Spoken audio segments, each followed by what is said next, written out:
നമ്മുടെ കർത്താവ് യേശു മിശിഹ പിതാവായ ദൈവത്തിന്റെ വലതുഭാഗത്ത് എഴുന്നള്ളിയിരിക്കുമ്പോൾ സഹ്യോൻ വീട്ടുശാലയിൽ ധ്യാനിച്ചിരുന്ന കന്യകാമാതാവിന്റെ മേലും സ്ലീഹന്മാരുടെ മേലും പരിശുദ്ധാത്മാവിനെ അയച്ചു എന്നതിന്മേൽ ധ്യാനിക്കുക. അപ്പസ്തല പ്രവർത്തനം 2:1-4.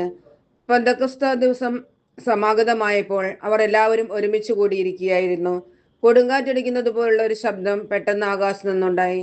അത് അവർ സമ്മേളിച്ചിരുന്ന വീട് മുഴുവൻ നിറഞ്ഞു. അഗ്നിജ്വാലകൾ പോലുള്ള നാവുകൾ തങ്ങൾ ഓരോരുത്തരുടെയും മേൽ വന്നു നിൽക്കുന്നതായി അവർ കണ്ടു. അവരെല്ലാവരും പരിശുദ്ധാത്മാവിനാൽ നിറഞ്ഞു. ആത്മാവ് കൊടുത്ത ഭാഷണവരമനുസരിച്ച് അവർ വിവിധ ഭാഷകളിൽ സംസാരിക്കാൻ തുടങ്ങി. ആകാശത്തിന് കീഴിലുള്ള സകല ജനപദങ്ങളിൽ നിന്ന് വന്ന ഭക്തരായ യഹൂദർ ജെറുസലമിലുണ്ടായിരുന്നു.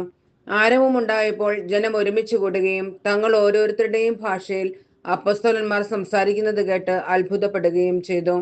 ഇതിന്റെ എല്ലാം അർത്ഥം എന്ത് എന്ന് പരസ്പരം ചോദിച്ചുകൊണ്ട് എല്ലാവരും വിസ്മയിക്കുകയും പരിഭ്രമിക്കുകയും ചെയ്തു. അപ്പസ്തോല പ്രവർത്തനം 2:16-17. എന്നാൽ പത്രോസ് മറ്റു 11 പേരോടും ഒപ്പം എഴുന്നേറ്റ് നിന്ന് ഉച്ചസ്വരത്തിൽ അവരോട് പറഞ്ഞു, ജോയേൽ പ്രവാചകൻ പറഞ്ഞതാണിത്. ദൈവം അരുൾ ചെയ്യുന്നു, അവസാന ദിവസങ്ങളിൽ എല്ലാ മനുഷ്യരുടെയും മേൽ എൻ്റെ ആത്മാവിനെ ഞാൻ വർഷിക്കും.